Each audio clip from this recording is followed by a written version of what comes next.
और उधर लोकसभा चुनाव में एक बार फिर से मुस्लिम लीग की एंट्री हो चुकी है। इस बार कांग्रेस के अध्यक्ष मल्लिकार्जुन खड़गे ने आरएसएस और बीजेपी के खिलाफ मोर्चाबंदी की। उन्होंने पीएम मोदी और गृह मंत्री अमित शाह पर निशाना साधते हुए कहा है कि उनके राजनीतिक पूर्वज मुस्लिम लीग के समर्थक हैं। इस आरोप के बाद बीजेपी भी मुखर हो चुकी है।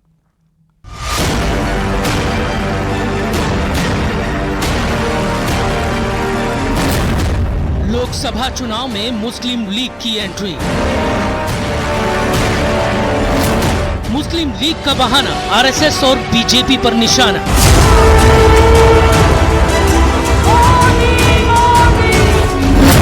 कांग्रेस के मैनिफेस्टो पर वार पलटवार। चुनावी महासमर में मुस्लिम लीग का प्रवेश द्वार फिर खुल गया है। इस बार कमान संभाली है कांग्रेस अध्यक्ष मल्लिकार्जुन खड़गे ने, जिन्होंने बीजेपी के उन बयानों पर पलटवार किया है जिसमें बीजेपी की तरफ से कांग्रेस के मैनिफेस्टो को मुस्लिम लीग वाला घोषणा पत्र करार दिया गया था। सोशल मीडिया पर पोस्ट करते हुए मल्लिकार्जुन खड़गे ने लिखा, मोदी और शाह के राजनीतिक और वैचारिक पूर्वजों ने आजादी की लड़ाई में ब्रिटिश और मुस्लिम लीग का समर्थन किया था। सभी जानते हैं कि आपके पुरखों ने 1940 में मुस्लिम लीग के साथ मिलकर बंगाल, सिंध और NWFP में अपनी सरकार बनाई। मोदी शाह कांग्रेस के घोषणा पत्र के बारे में उल्टी सीधी भ्रांतियां फैला रहे हैं। दिन पर दिन भाजपा की चुनावी हालत इतनी खस्ता होती जा रही है कि आरएसएस को अपने पुराने मित्र मुस्लिम लीग की याद सताने लगी है। आरएसएस और बीजेपी पर खड़गे की सियासी हमले के बीच कांग्रेस के पूर्व बागी नेता आचार्य प्रमोद कृष्णम का भी बयान आया और उन्होंने भी कांग्रेस के घोषणा पत्र को जिन्नाह का घोषणा पत्र करार दे दिया। कांग्रेस का घोषणा पत्र देखकर ऐसा लगता है कि महात्मा गांधी की कांग्रेस नहीं है। ये महात्मा गांधी की कांग्रेस नहीं है, ये मोहम्मद अली जिन्ना की कांग्रेस हो गई है। और ये जो मैनिफेस्टो है, ये मल्लिकार्जुन खड़गे का मैनिफेस्टो नहीं लगता, ये मोहम्मद अली जिन्ना का मैनिफेस्टो लगता है। पता नहीं क्या हो गया कांग्रेस को, न नीति बची है, न नीयत बची है, न नेता बचा है। और आइए अब ये समझते हैं कि आखिर इस मामले को हवा कैसे मिली। कुछ दिन पहले ही एक रैली के दौरान पीएम मोदी ने कांग्रेस के घोषणा पत्र को मुस्लिम लीग की छाप वाला घोषणा पत्र बताया था। कांग्रेस के घोषणा पत्र में वही सोच झलकती है जो सोच आजादी के समय मुस्लिम लीग में थी। मुस्लिम लीग के उस समय के विचारों को कांग्रेस आज भारत पर थोपना चाहती है। दरअसल कांग्रेस ने जिस न्याय पत्र के नाम से 25 गारंटियों वाला घोषणा पत्र जारी किया है, उस घोषणा पत्र में अल्पसंख्यकों से 9 वादे किए गए हैं। इन्हीं वादों को लेकर पीएम मोदी के बयान के बाद लगातार बड़े नेता कांग्रेस के मैनिफेस्टो को टारगेट कर रहे हैं। इन्हीं वादों को लेकर पीएम मोदी के बयान के बाद बीजेपी के बड़े नेता लगातार कांग्रेस के मैनिफेस्टो को टारगेट कर रहे हैं। यही वजह है कि अब कांग्रेस भी इस मामले में बीजेपी और आरएसएस के खिलाफ मोर्चा बंदी में जुट गई है।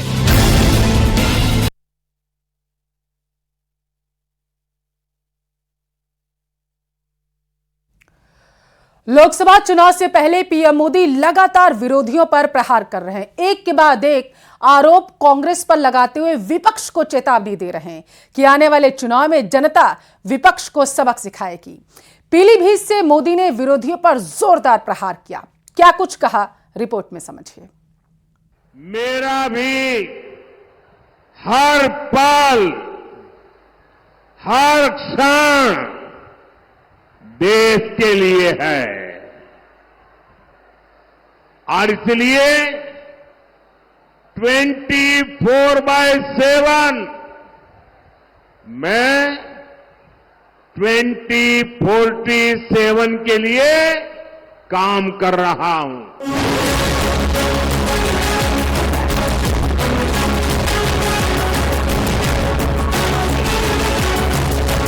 चुनाव में गिने चुने दिन बच गए हैं। ऐसे में पीएम मोदी लगातार विरोधियों पर निशाना साध रहे हैं। पीलीभीत में बड़ी चुनावी रैली को संबोधित करते हुए प्रधानमंत्री ने विपक्ष को जमकर कोसा। शक्ति उपासना और राम मंदिर जैसे मुद्दों के सहारे प्रधानमंत्री ने कांग्रेस की सोच पर भी प्रहार किया। आज देश भर में जिस शक्ति की पूजा हो रही है, उस शक्ति का कांग्रेस ने घोर अपमान किया है। जिस शक्ति के आगे हम शीश झुकाते हैं, उस शक्ति को उखाड़ फेंकने की बात ये कांग्रेस के नेता कर रहे हैं।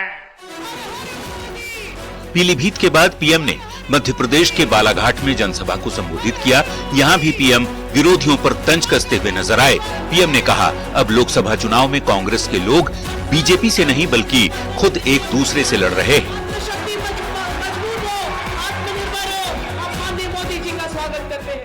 अब लोकसभा चुनाव में तो कांग्रेस के लोग भाजपा से नहीं लड़ रहे हैं, एक दूसरे से लड़ रहे हैं। जैसे जैसे चुनाव के दिन नजदीक आ रहे हैं, वैसे वैसे पीएम मोदी विरोधियों पर उतने ही उग्र अंदाज में निशाना साध रहे हैं। भ्रष्टाचार से लेकर परिवारवाद और सनातन को बदनाम करने की कांग्रेस की सोच पर प्रहार कर रहे हैं। एनडीए की तरफ से पीएम ने खुद मोर्चा संभाला है। ऐसे में आने वाले वक्त में पीएम के प्रहार से सियासत और भी गरमाने वाली है। Bureau report, news 18।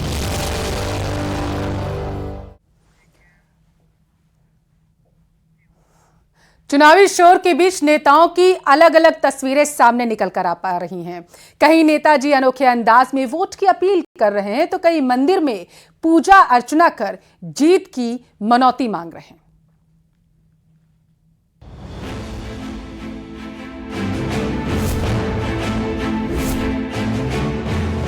चुनावी मौसम में नेता जनता के समर्थन के साथ साथ भगवान के घर पर मत्था टेक विजय श्री का आशीष ले रहे हैं।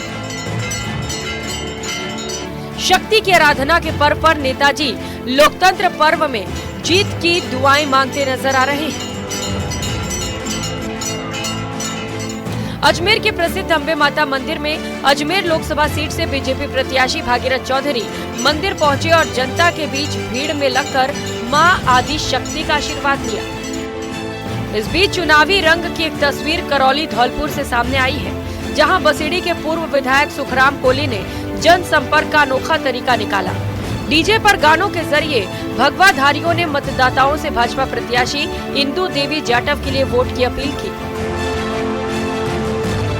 चुनावी शोर के बीच अजमेर दक्षिण विधायक अनीता भदेल ने महिला मंडल के साथ हाथ में श्री राम की फोटो के साथ जय श्री राम के नारे लगाते हुए नया बाजार चौपड़ पर लोगों की गाड़ियों पर स्टिकर लगाने के साथ ही नए साल की शुभकामनाएं दी और सभी को तिलक लगाकर मिश्री खिलाई। शुरुआत है, हमारे लिए बहुत ही हर्ष की बात है कि नव वर्ष के साथ ही हमारा नवरात्रा, चैत्र नवरात्रा का स्थापना दिवस भी होता है। 9 दिन तक नवरात्रा मनाए जाते हैं और रामनवमी के दिन उत्साह के साथ पूरे देश भर में भगवान राम को याद किया जाता है। तो ये वर्ष हमारे लिए इसलिए महत्वपूर्ण है क्योंकि वर्षों की लड़ाई के बाद भगवान राम बहुत हर्षोल्लास के साथ अयोध्या में विराजमान हुए हैं। तो इस वर्ष की खुशी एक नए प्रकार की खुशी है।